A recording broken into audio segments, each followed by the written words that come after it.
അന്താരാഷ്ട്ര രാഷ്ട്രീയത്തിലെ ഏറ്റവും നാടകീയമായ വഴിത്തിരിവുകളിലൊന്നാണ് ഇറാൻ, ഇസ്രായേൽ, അമേരിക്ക എന്നീ രാജ്യങ്ങൾ തമ്മിലുള്ള ബന്ധത്തിലുണ്ടായത്.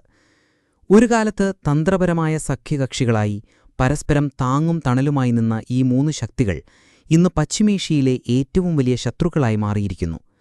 പതിറ്റാണ്ടുകളായി നീറിപ്പുകയുന്ന ഈ ശത്രുതയുടെ ആഴത്തിലുള്ള ചരിത്രവേരുകൾ നമുക്കൊന്ന് പരിശോധിക്കാം. 1948 ഇസ്രായേൽ രൂപീകൃതമായപ്പോൾ അതിനെ അംഗീകരിച്ച രണ്ടാമത്തെ മുസ്ലിം ഭൂരിപക്ഷ രാജ്യമായിരുന്നു ഇറാൻ. മറ്റൊരു രാജ്യം തുർക്കിയാണ്. അറബ് ദേശീയതയുടെയും സോവിയറ്റ് യൂണിയന്റെയും വർദ്ധിച്ചുവരുന്ന സ്വാധീനത്തെക്കുറിച്ചുള്ള പൊതുവായ ആശങ്കകളാണ് ഈ രാജ്യങ്ങളെ അടുപ്പിച്ചത്. ഇസ്രായേൽ തങ്ങളുടെ കാർഷിക, സാങ്കേതിക, സൈനിക വൈദഗ്ധ്യം ഇറാനുമായി പങ്കുവച്ചപ്പോൾ പകരമായി ഇറാൻ വിലപ്പെട്ട എണ്ണ നൽകി സഹായിച്ചു. ഇതേസമയം ഇറാൻ അമേരിക്കയുമായി ശക്തമായ നയതന്ത്ര, സൈനിക ബന്ധം പുലർത്തിയിരുന്നു. 1953 ബ്രിട്ടീഷ്, അമേരിക്കൻ രഹസ്യാന്വേഷണ ഏജൻസികൾ അഥവാ MI6 CIA മുൻകൈയെടുത്ത് ഇറാനിലെ ജനാധിപത്യപരമായി തിരഞ്ഞെടുക്കപ്പെട്ട പ്രധാനമന്ത്രി മുഹമ്മദ് മൊസാദിഖിനെ അട്ടിമറിച്ച് മുഹമ്മദ് റസാ ഷാ പഹ്ലവിയുടെ നേതൃത്വത്തിലുള്ള രാജവാഴ്ചയെ അധികാരത്തിലേറ്റിയതോടെ ഈ പാശ്ചാത്യ സൗഹൃദം കൂടുതൽ ദൃഢമായി. ഷാ ഭരണകൂടം അമേരിക്കയുടെ വിശ്വസ്തനായ ഒരു പ്രാദേശിക സഖ്യകക്ഷിയായി മാറി. അമേരിക്കയുടെ ആറ്റംസ് ഫോർ പീസ് എന്ന പദ്ധതിക്ക് കീഴിൽ 1957 ഇറാനുമായി ആണവ സഹകരണം ആരംഭിച്ചു.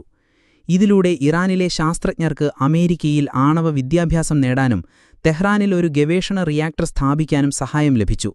അന്നാരും കരുതിയിരുന്നില്ല ഈ ആണവ പദ്ധതി തന്നെ പിന്നീട് പതിറ്റാണ്ടുകൾക്ക് ശേഷം വലിയ സംഘർഷങ്ങൾക്ക് തിരികൊളുത്തുമെന്ന്. എന്നാൽ 1979 ഇസ്ലാമിക വിപ്ലവം ഈ സൗഹൃദ ബന്ധങ്ങളുടെയെല്ലാം അടിത്തറ ഇളക്കി.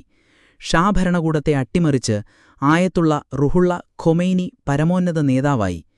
പാശ്ചാത്യവൽക്കരണത്തിനും അമേരിക്കൻ സാമ്രാജ്യത്വത്തിനുമെതിരെ കടുത്ത നിലപാടെടുത്ത ഖൊമൈനിയുടെ നയം ഇറാനും അമേരിക്കയും തമ്മിലുള്ള ബന്ധം തകർത്തു. അമേരിക്കയെ വലിയ പിശാചെന്നും ഇസ്രായേലിനെ കുട്ടിപ്പിശാചെന്നുമാണ് ഖൊമൈനി വിശേഷിപ്പിച്ചിരുന്നത്. വിപ്ലവത്തിനു ശേഷം ചികിത്സയ്ക്കായി ഷാ അമേരിക്കയിലേക്ക് പോയത് ഇറാനിലെ വിപ്ലവകാരികളെ പ്രകോപിപ്പിച്ചു. ഇതിന് പ്രതികാരമായി 1989 നവംബർ 4 ടെഹ്റാനിലെ അമേരിക്കൻ എംബസി വളഞ്ഞ് 52 അമേരിക്കൻ ഉദ്യോഗസ്ഥരെയും പൗരന്മാരെയും ഇറാനിയൻ വിദ്യാർത്ഥികൾ ബന്ദികളാക്കി. ഇറാൻ ബന്ദി പ്രതിസന്ധി എന്നറിയപ്പെട്ട ഈ സംഭവം 444 ദിവസം നീണ്ടുനിന്നു. ഇത് അമേരിക്കൻ ജനതയിൽ വലിയ പ്രതിഷേധമുയർത്തുകയും ഇരു രാജ്യങ്ങളും തമ്മിലുള്ള നയതന്ത്ര ബന്ധം പൂർണ്ണമായി വിച്ഛേദിക്കുന്നതിലേക്ക് നയിക്കുകയും ചെയ്തു. ഒടുവിൽ 1981 അൾജീരിയയുടെ മധ്യസ്ഥതയിൽ ഒപ്പുവച്ച അൾജിയേഴ്സ് ഉടമ്പടി പ്രകാരം അമേരിക്ക ഇറാന്റെ ആഭ്യന്തര കാര്യങ്ങളിൽ ഇടപെടില്ലെന്നും മരവിപ്പിച്ച ഇറാനിയൻ ആസ്തികൾ തിരികെ നൽകുമെന്നുമുള്ള ഉറപ്പിന്മേലാണ് ബന്ദികളെ മോചിപ്പിച്ചത്. ഇസ്ലാമിക വിപ്ലവത്തിനു ശേഷം ഇറാനും ഇസ്രായേലും തമ്മിലുള്ള സൗഹൃദവും ശത്രുതയ്ക്ക് വഴിമാറി. പലസ്തീൻ പ്രശ്നത്തിൽ ഇറാൻ ശക്തമായ ഇസ്രായേൽ വിരുദ്ധ നിലപാട് സ്വീകരിച്ചു. ഇസ്രായേലിനെ അംഗീകരിക്കുന്നത് പിൻവലിച്ചു. ലെബനോണിലെ ആഭ്യന്തര യുദ്ധത്തിൽ അവിടുത്തെ ഷിയ വിഭാഗങ്ങളെ സുഭണിക്കുന്നതിനായി ഇറാൻ തങ്ങളുടെ ഇസ്ലാമിക് റവല്യൂഷണറി ഗാർഡ് കോർപ്സിനെ അയച്ചു. ഈ ഇടപെടലാണ് പിന്നീട് ഹിസ്ബുള്ള എന്ന ശക്തമായ ഷിയ സായുധ സംഘടനയുടെ രൂപീകരണത്തിലേക്ക് നയിച്ചത്. ഹിസ്ബുള്ള ഇറാന്റെ ഒരു പ്രധാന പ്രാദേശിക പങ്കാളിയായി മാറി. ഇസ്രായേലിനെതിരെ നിരവധി ആക്രമണങ്ങൾ നടത്തി. 1983 ഒക്ടോബർ 23 ബെയ്റൂട്ടിലെ അമേരിക്കൻ മറൈൻ ബാരക്കുകളിലും ഫ്രഞ്ച് സൈനിക താവളത്തിലുമുണ്ടായ 2 വ്യത്യസ്ത ട്രക്ക് ബോംബ് ആക്രമണങ്ങളിൽ 241 അമേരിക്കൻ സൈനികരും 58 ഫ്രഞ്ച് സൈനികരും കൊല്ലപ്പെട്ടു. ഈ ആക്രമണത്തിന് പിന്നിൽ ഇറാൻ പിന്തുണയുള്ള ഹിസ്ബുള്ളയാണെന്ന് അമേരിക്കയും ഫ്രാൻസും ആരോപിച്ചു. ഇതിനു തുടർന്ന് അമേരിക്ക ഇറാനെ തീവ്രവാദത്തെ പ്രോത്സാഹിപ്പിക്കുന്ന രാജ്യമായി പ്രഖ്യാപിക്കുകയും നിരവധി ഉപരോധങ്ങൾ ഏർപ്പെടുത്തുകയും ചെയ്തു. സമീപവർഷങ്ങളിൽ ഇറാന്റെ ആണവ പദ്ധതികളെ ചൊല്ലിയുള്ള തർക്കങ്ങൾ ഈ ശത്രുതയ്ക്ക് എരിപകർന്നു.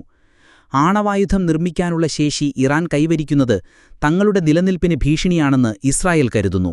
2015 ബരാക് ഒബാമയുടെ ഭരണകൂടം മുൻകൈയെടുത്ത് ഒപ്പുവച്ച ഇറാൻ ആണവ കരാറിൽ നിന്ന് 2018 അമേരിക്കൻ പ്രസിഡന്റ് ഡൊണാൾഡ് ട്രംപ് ഏകപക്ഷീയമായി പിന്മാറിയത് സ്ഥിതിഗതികൾ കൂടുതൽ വഷളാക്കി. ഉപരോധങ്ങൾ പുനഃസ്ഥാപിച്ചത് ഇറാനെ പ്രകോപിപ്പിച്ചു. ഇറാന്റെ ആണവ പദ്ധതികളെ ചൊല്ലിയുള്ള തർക്കങ്ങൾ പതിറ്റാണ്ടുകളായി പുകഞ്ഞുകൊണ്ടിരിക്കെയാണ് 2025 ജൂൺ മാസം പശ്ചിമേഷ്യയെ ഞെട്ടിച്ചുകൊണ്ട് ഓപ്പറേഷൻ റൈസിംഗ് ലയൺ എന്ന സൈനിക നടപടി ഉണ്ടായത്. ജൂൺ 13 ആരംഭിച്ച ഈ ഓപ്പറേഷനിൽ ഇസ്രായേൽ ഇറാനിലെ തന്ത്രപ്രധാനമായ നിരവധി ലക്ഷ്യങ്ങൾക്ക് നേരെ ആക്രമണം നടത്തി. ഓപ്പറേഷൻ റൈസിംഗ് ലയൺ എന്ന് വിശേഷിപ്പിക്കപ്പെടുന്ന ഈ സംഭവവികാസങ്ങൾ പശ്ചിമേഷ്യയെ ഒരു വലിയ പ്രാദേശിക യുദ്ധത്തിന്റെ വക്കിലേക്ക് എത്തിച്ചിരിക്കുകയാണോ എന്ന ഭയം ശക്തമാണ്. ഒരു കാലത്തെ സഖ്യകക്ഷികൾ ഇന്ന് പരസ്പരം പോരടിക്കുമ്പോൾ അതിന്റെ പ്രത്യാഘാതങ്ങൾ ലോകം മുഴുവൻ അനുഭവിക്കേണ്ടിവരും. ആണവനിരായുധീകരണം, നയതന്ത്ര ചർച്ചകൾ, സമാധാനപരമായ സഹവർത്തിത്വം എന്നിവയുടെ പ്രാധാന്യം ഈ സംഭവങ്ങൾ നമ്മെ ഓർമ്മിപ്പിക്കുന്നു.